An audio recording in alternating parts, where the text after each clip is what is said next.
A reef ball is really just using Mother Nature to help herself. We're making habitat.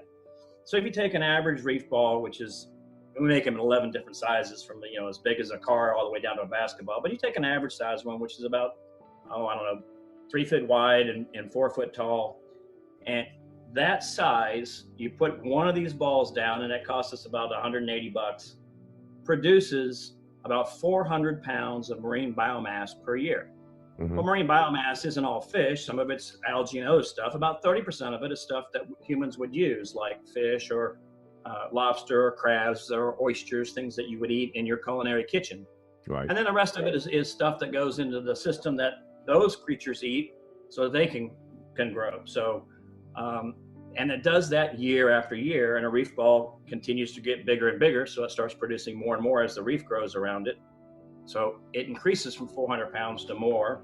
And we design these things with no rebar, nothing to break down, so that it's basically a permanent reef, so that for the next 500 years, you're creating 20,000 pounds of fish with that one reef ball. Wow. And you think about how many people we're putting on this planet, we need more food, and particularly healthy seafood, and caught in a sustainable way. So as long as you're taking less than, what you're growing out of by adding habitat, you're keeping the system in balance. And so it's not only a way to create food, it's also a way to balance what we're taking. And it's very simple. It's no different than when we, if we cut down all the forests, then you don't have any birds. You're going to have some place for the birds to have a nest. It's the same thing for fish. They got to have a place to grow up and have their babies, so that we can eat some of them, and we can lose some of them to have more babies. So you're building underwater communities for, a culture and a society of, beings that are very thankful. That's what, I look at it that way, Todd. Is like, I don't think really truthfully anyone, maybe there's a lot of people, but for me, ever since I was a kid, I've always looked at other species of beings on the face of the earth, whether it be, primates or reptiles, bugs, fish. It's like there's this whole culture. We make Disney cartoons about it, and but do we truly really care and understand? You're this guy that like amazes me, and your care and custody of it, because I think it goes much deeper than just putting a concrete ball down there to watch some coral grow, or the beauty of it. It's actually doing something good for a species. And not only a species that is sort of underrepresented. One of the reasons why I felt compelled to do this, because, when I learned to dive, when I was 13 years old, there weren't too many divers. And I was one of the first people to go under and witness and watch the decline of some of the reefs. I watched the Florida Keys reefs decline. As I traveled, I was lucky enough to travel the world quite a bit, and still am fortunate to having personally been in 60 countries. And I get to see these things, and I get to see them change, but it also makes me the messenger, because I know not everybody can dive, not everybody can snorkel. In fact, probably only 2% of the world is ever going to get a chance to really see a reef up close and personal in person. They might see it at their local aquarium, they might see it on television, and I really do believe there's a lot of burden on particularly high definition underwater videographers today to get out there and show people how important these things are, because once you see them, they're just amazing. They're the most beautiful habitats in the world. You can not describe the color and the beauties, especially with old photography techniques like you can start to see now. We're just now starting to see where some of this high definition stuff is getting close, but you'll still never get the glitter of the color of a butterfly fish when it iridescence, or when a jellyfish lights up at night and changes colors on you. Or seeing how they find each other, and the way that they actually hunt or prey in that. It's the same thing with the bioluminescence. It's pretty interesting.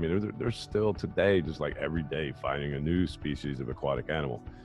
There's so much that's not understood about the oceans, and since I was a kid, Jacques Cousteau was always, I every National Geographic, every time he was on PBS, I think I bought his laser disc back, dating myself a little bit, but I just sat and was engrossed with this man and his study of the ocean and that wonderful ship, the Calypso. And I know this family continues on today, but really, truthfully, like, that's why you're so cool to me, because it's like, you're like that living guy that, still there, because I don't see everybody on TV talking about, you know, the preservation, the restoration, and the care and custody of the oceans. I hear about a lot with the pollution, and I know that that has a large part to do, but it's actually the infrastructure that you're building for the growth. Although, like with all the organizations that are out there that are trying to move the trash and set up the boundaries or an awareness for, you know, boaters not to, you know, roll through, you know, just blazing across coral reefs with their motors and props, that it does affect and damage them as well. That, and then other things that I'm talking about with sunscreen. I don't think people really understand what the effects sunscreen has on coral reefs. We were just discussing this yesterday with a doctor, and how we can create new sunscreens that don't affect and kill coral reefs. That's right. And you know, coral reefs are, it's a very obvious thing to me what's happening, but you know, I used to grow orchids too, and orchids are kind of like a coral reef. You got to put them the right side of the plant.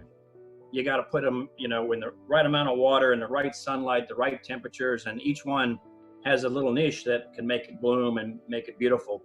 Corals are the same way. They've evolved over millions of years, and they learn to get little tiny niches. And there's only one thing you can't do, and that is change up their environment too quickly, because they have to adapt. Right. And the one thing that humans are really, really good at is changing things. So it's not just one thing that we're doing. We have to learn to adapt to the new world with things changing, and that means providing some habitat back.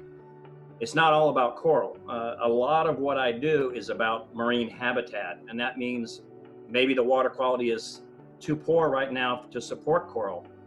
But that doesn't mean that by putting a reef ball down, you wouldn't still have some soft corals and fish and things that still depended on it. So it's kind of like an artificial tree in some places. Right. Until we can get the water quality back.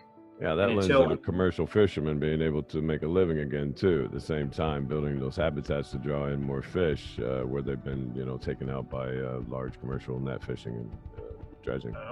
You know, I travel the world, and there are places where they still use dynamite for fishing. Right. And you know, for me to take that dynamite away from somebody, and he looks at me and he's got a small kid that's malnutrition, I got to look back and say, here's a reef ball. Now keep fishing that and teach them how. And now they've got food every day, because when they blew up the reef, then they had to move down the street to the next place because there was nothing left. Right. So we've got to learn that too. And that is, you know, it's more than just recreational fishing in some countries. Every place is on a different level of the learning curve.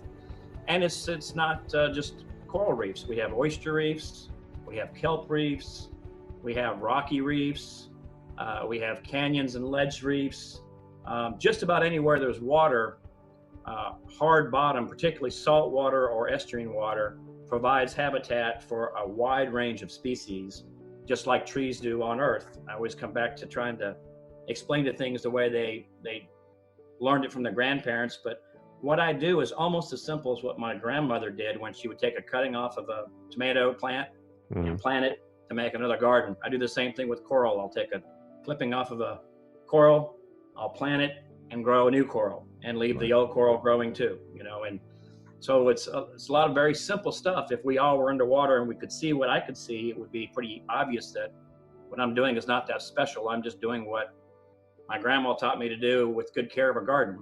Right. Yeah, and then it basically it's gardening, but underwater. I mean, a lot of people, they look at the ocean, and I know everyone loves the ocean. They love the sunset, you know, so it's the most romantic thing in the world. But I always say, I wish I could give everyone glasses or some kind of contacts that they could just like look past the sun's reflection on the surface so that they can see what actually is going on, and they'd be mystified as you just drive along 95, coming up and down, getting out and looking at different spots, how much the difference is.